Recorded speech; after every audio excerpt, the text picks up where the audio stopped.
انہیں لگتا ہے کہ بیٹیاں پرائی ہو جاتی ہیں اور ایک نہ ایک دن انہیں اپنے گھر ہی چلے جانا ہوتا ہے۔ میں تو اس بات پر بگڑ جاتی ہوں، لیکن میری سنتا کون ہے؟ بھائی اور بہن کہتے کہ چپ رہا کرو، لیکن میں شروع سے ہی ایسی ہوں۔ گاؤں میں یا پھر اسکول میں کوئی میرا نام بگاڑتا تو میں اس سے لڑ پڑتی ہوں۔ ہماری استانی کہتی ہیں کہ اپنے حق کے لیے آواز اٹھانی چاہیے۔ میرا دل جب کھیلنے کو کرتا تو میں اماں سے لڑ کر بھی بھائی کا بلہ لے آیا کرتی۔ اگر بھائی بلے سے کھیل سکتا ہے تو ہم لڑکیاں بھی کھیل سکتی ہیں۔ گاؤں کی عورتیں کہہ دیتی کہ دیکھو کیسی بے شرم ہے، گلی میں لڑکوں کے ساتھ کھیل رہی ہے۔ ہمارے خاندان میں جسے پیشہ در نسل چلتا آ رہا ہے، ویسے ہی شادیاں بھی چلتی آ رہی ہیں۔ ہمارے خاندان میں باہر شادی کرنے کا رواج نہیں ہے۔ برادری میں جیسی جوڑ بھی ہو، اللہ کا نام لے کر دیا جاتا ہے۔ اسی وجہ سے اماں ابا سے 10 سال چھوٹی اور چچا سے 4 سال بڑی ہیں۔ ابا کی شادی بھی خالہ زاد سے ہوئی اور چچا کی بھی پھوپھو زاد سے ہوئی۔ بھائی کی شادی اماں نے اپنی دور کی رشتہ دار کی بیٹی سے طے کر دی تھی۔ وہ بھائی کی کم عمر ہی ہے اور بھائی کی طرح کالج میں پڑھتی ہے۔ گورا چٹا رنگ اور انگلش بولنے والی بھابھی کی فوٹو میں نے سب کو دکھائی۔ وہ لوگ بھی ہماری طرح مڈل کلاس ہی تھے۔ بھائی لوگ 4 بہنیں تھیں۔ بھابھی سے بڑی 2 بہنوں کی شادی ہو چکی تھی۔ بھابھی کی عمر 22 سال تھی۔ ہمارے خاندان میں شادیاں جلد ہو جاتی ہیں۔ میں اور بہن زیادہ خوش ہیں۔ وڈیروں نے بھی ابا کو کچھ رقم شادی کے خرچے کے لیے تحفے میں دے دی تھی۔ اماں کے ساتھ بڑھ چڑھ کر ہم نے گھر کے کاموں میں حصہ لیا۔ ہمارے گاؤں سے گھنٹہ دور ایک گاؤں تھا۔ ایک بڑی گاڑی میں ہم بھائی کے بارات لے کر گئے۔ واپسی پہ ہم بھابھی بیاہ کر لے آئے تھے۔ بھائی نے شہر میں نوکری کرنا شروع کر دی اور بھابھی کو بھی شادی کے بعد دوسرے ماہ ہی اپنے ساتھ لے کے چلے گئے۔ ابا اور اماں بھی اس حرکت سے کافی غصہ ہوئے، لیکن بولے کچھ نہیں تھے۔ ابا کہتے تھے کہ بہو ہمارے پاس رہے گی، لیکن بھائی نے کہا کہ بھابھی آگے بڑھنا چاہتی ہیں۔ خیر بیٹے سے ناراضگی مول تو نہیں دے سکتے تھے، اس لیے ابا اور اماں چپ ہو گئے۔ کبھی کبھی مجھے بھائی پر رشک ہوتا کہ وہ جو کہتا ابا اس کی مان ہی جاتے۔ کچھ عرصہ گزرا، سب کو میری بڑی بہن کی شادی کی فکر لگ گئی۔ میری 15 سالہ بہن جسمانی لحاظ سے 20 سال کی لگتی تھی۔ وجہ یہ تھی کہ ہماری برادری سے باہر شادی کا رواج تھا ہی نہیں، اور برادری کی لڑکیاں عمر میں بہت چھوٹی تھیں، اسی لیے ان کو ادویات کے ذریعے بڑا کر دیا جاتا۔ میری بہن کے ساتھ بھی کچھ ایسا ہی ہوا۔ ایک دن ابا نے اطلاع دی کہ بڑے لوگ ہمارے گھر رشتہ لے کے لیے آنا چاہتے ہیں۔ اماں کا چہرہ خوشی سے کھل اٹھا۔ میں نے اور بہن نے مل کر رشتے والوں کے لیے تیاریاں کی۔ انہوں نے کہا تھا کہ جہیز وغیرہ نہیں چاہیے، بس بیٹی دیکھنے آ رہے ہیں۔ وہ ہماری ذات کے ہی تھے۔ جب وڈیرے لوگ ہمارے گھر آئے، میں کافی حیران ہوئی۔ جہاں ان کی بیگمات ہمارے کچے گھر کو دیکھنا پسند نہیں کرتی تھی، وہاں وہ لوگ آپا کے لیے رشتہ لے کر آئے تھے۔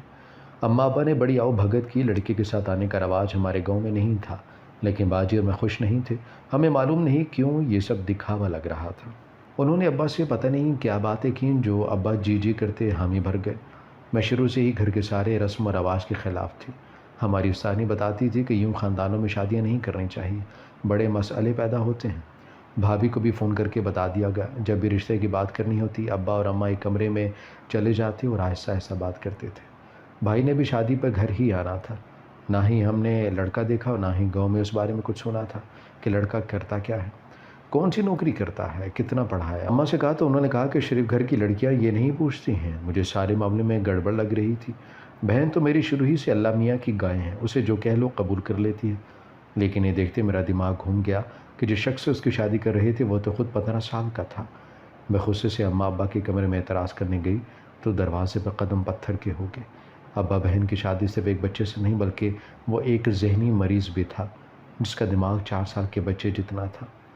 وہ اپنے پاگل بیٹے کے لیے میری خوبصورت بہن مانگنے آئے تھے۔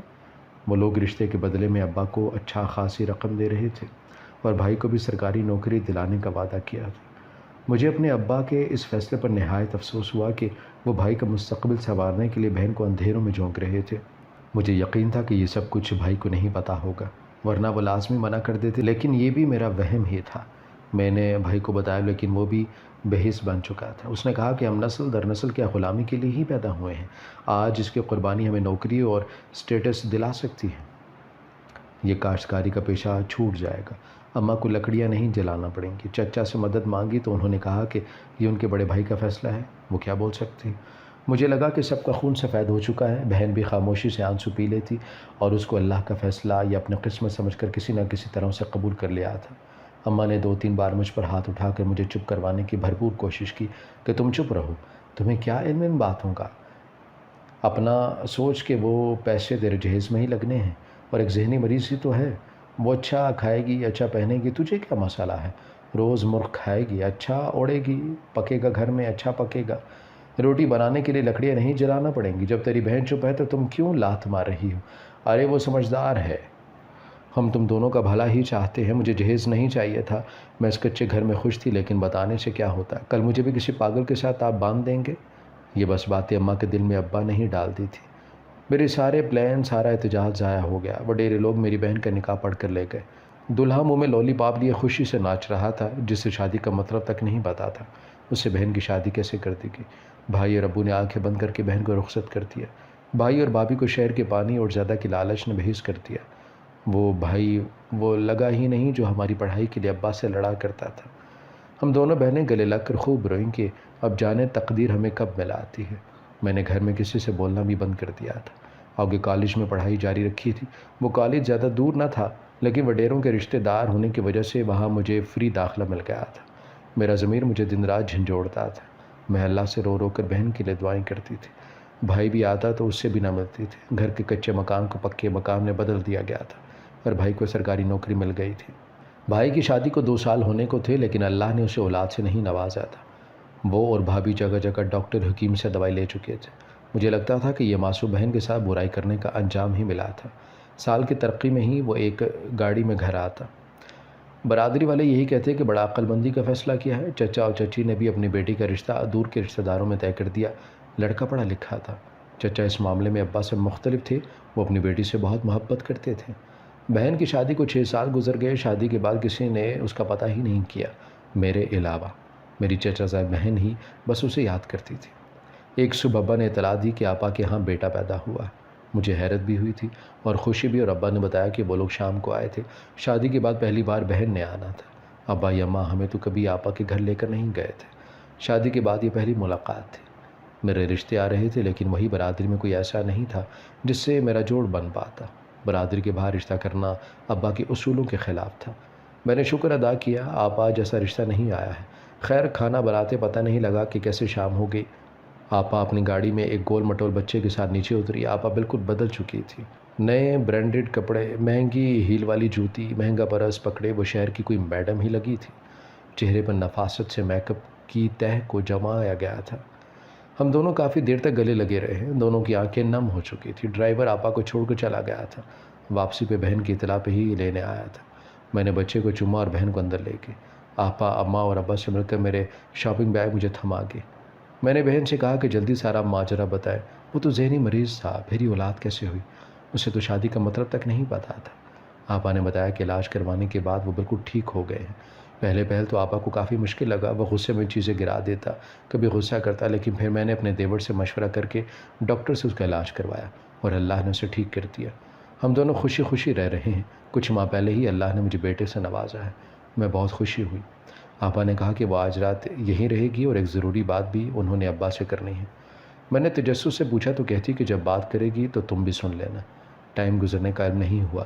میں بہن کے بیٹے کے ساتھ کھیلتی رہی۔ رات کو ابا کھانے پہ آئے تو مجھے پھر تجسس ہوا۔ کچھ نہ کچھ تو میں سمجھ چکی تھی کہ بات کیا ہو سکتی ہے۔ رات کو بہن نے ابا کو بتایا کہ ان کے ساس اسے جلد رشتہ لے کر آنا چاہتے ہیں۔ وہ میرا رشتہ اپنے دیور سے کروانا چاہتی تھی۔ انہیں رشتے کے لیے پریشان ہونے کی ضرورت نہیں ہے۔ ان کا دیور ان کی برادری کا ہی ہے اور اچھے خاصے اونچے گھر کا ہے۔ انہیں جہیز کی ضرورت نہیں ہے، وہ بس آپ کی ہاں کے منتظر تھے۔ آپا نے بتایا تھا کہ شادی کے بعد میں تعلیم جاری رکھ سکتی ہوں۔ ان کا دیور پڑھ رہا ہے۔ آپا نے بتایا کہ ان کی ساس اوپر سے سخت لگتی ہے، ویسے وہ بہت اچھی ہے، پڑھی لکھی اور اپنے حقوق جانتی ہے۔ گاؤں کی عورتوں کی طرح مردوں کی ہر صحیح غلط بات نہیں مانتی، نہ ہی وہ روایتی ساس کی طرح لڑائی کرتی ہے۔ انہوں نے ہر فیصلے میں ان کا ساتھ دیا ہے اور وہی تمہیں بہو بنانا چاہتی ہیں۔ ابا اماں کو اور کیا چاہیے تھا؟ وہ لوگ مان گئے۔ اگلے دن آپا کے بہنوئی خود لینے آئے تھے۔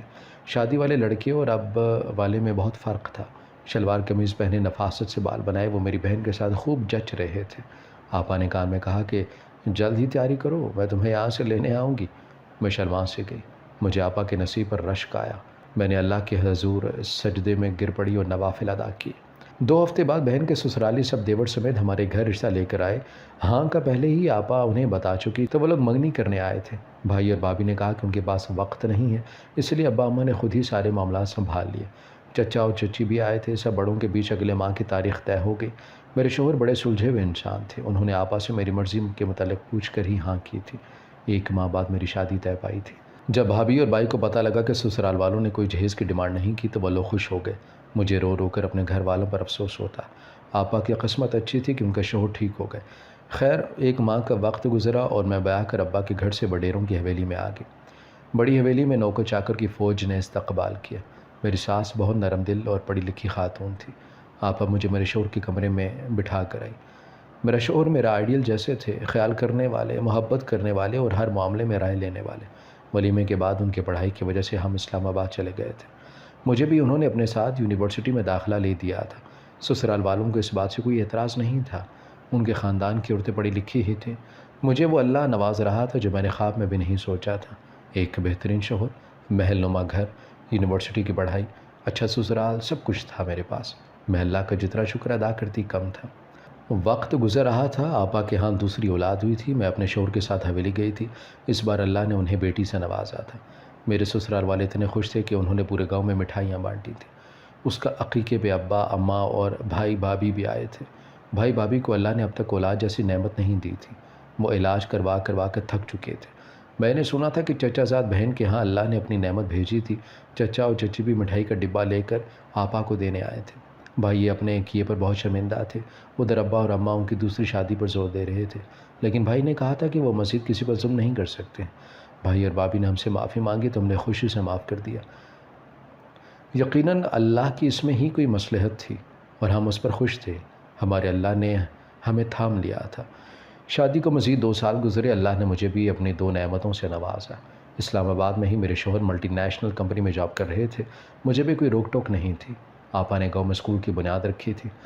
جتنی لڑکوں کی پڑھائی ضروری ہے اتنی ہی بیٹیوں کی بھی ضروری ہے۔ آپا اور ساس مل کے لڑکیوں کی پڑھائی کے لیے کام کر رہی تھی۔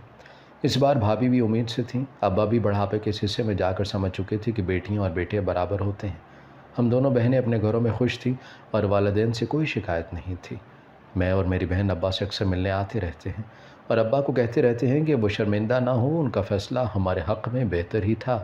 ہماری ویڈیو اگر آپ کو پسند آئی ہے تو ضرور لائک کیجیے، اپنی رائے دینا چاہیں تو کمنٹس کیجیے، اچھی لگے تو شیئر کیجیے۔ اس کے ساتھ ساتھ اگر آپ نے ہمارا چینل سبسکرائب نہیں کیا تو ضرور کیجیے اور بیل آئیکن پر لازمی کلک کیجیے تاکہ ہماری ہر آنے والی ویڈیو آپ تک بر وقت پہنچ سکے۔